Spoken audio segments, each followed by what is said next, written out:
L'homme et le singe sont tous deux des primates. Mais nous, les humains, n'avons pas évolué à partir des singes ou de tout autre primate vivant aujourd'hui. Nous partageons simplement un ancêtre simiesque commun avec les chimpanzés. L'évolution humaine est un long processus au cours duquel les hommes sont nés d'ancêtres simiesques. L'homme moderne serait né en Afrique au cours des 200 000 dernières années et aurait évolué à partir de l'Homo erectus. C'est ce qu'affirment les scientifiques et les biologistes. Mais certains historiens anciens pensent que l'humanité a été créée par l'intervention d'une race extraterrestre super avancée. Ces extraterrestres ont effectué des mutations génétiques sur des primates qui ont finalement donné naissance à l'homme moderne. Il s'agit des Anunnaki. Qui sont les Anunnaki?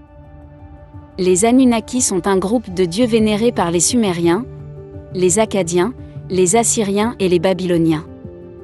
Leur nom, Anunnaki, signifie littéralement « ceux qui sont venus des cieux ». Selon d'anciens manuscrits, leur existence remonte à 2144 à 2124 Avenue. Ils semblent être des êtres célestes dotés d'immenses pouvoirs, censés posséder un savoir profond et des connaissances technologiques qui ont façonné la culture humaine et participé à la création de l'humanité.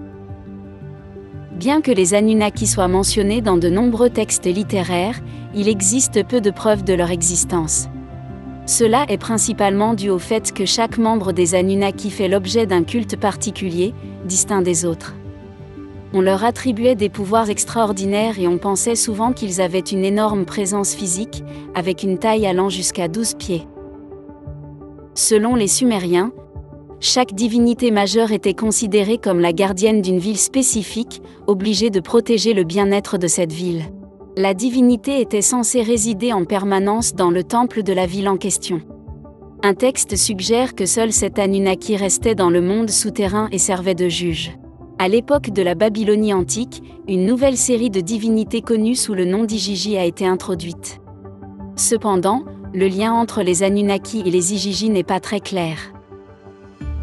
Selon l'épopée akkadienne tardive Atrahasis, les Igigi sont la 6e génération de dieux contraints de travailler pour les Anunnaki.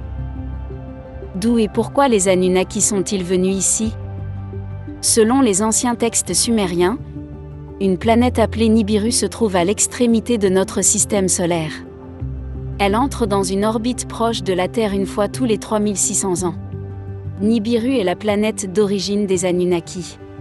Ces derniers ont dû faire face à des défis car le climat de leur planète changeait rapidement.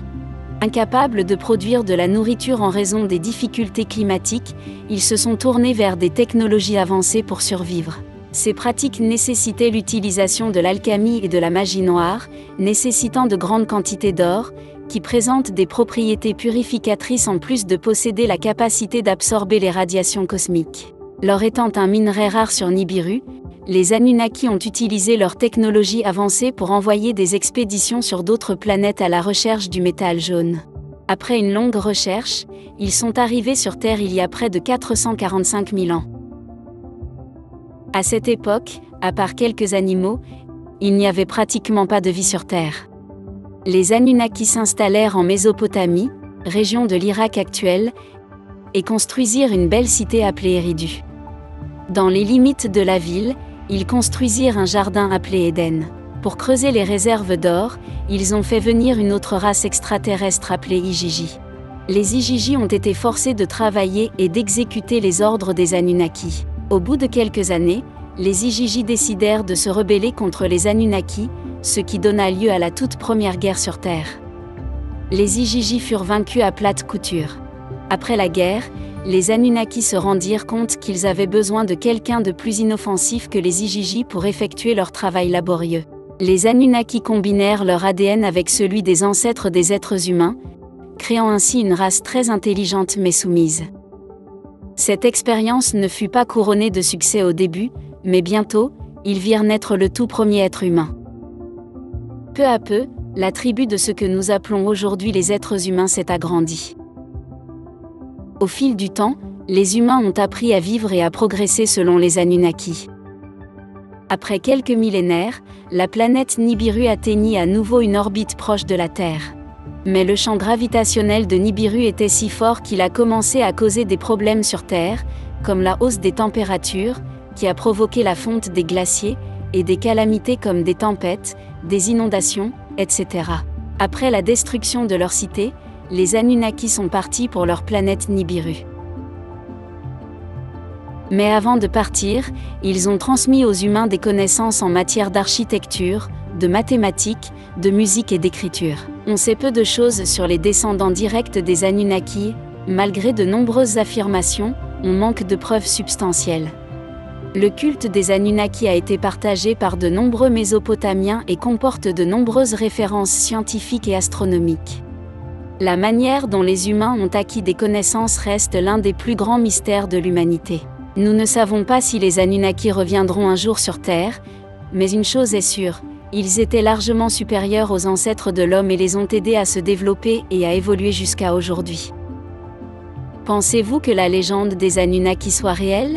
Croyez-vous vraiment que nous, les humains, avons évolué à partir d'une race extraterrestre venant de la planète appelée Nibiru ? Faites-nous part de votre avis dans les commentaires ci-dessous. Et n'oubliez pas de vous abonner à Orbit Beyond the Blue pour de nombreuses vidéos informatives de ce type. Appuyez également sur l'icône de la cloche pour rester informé.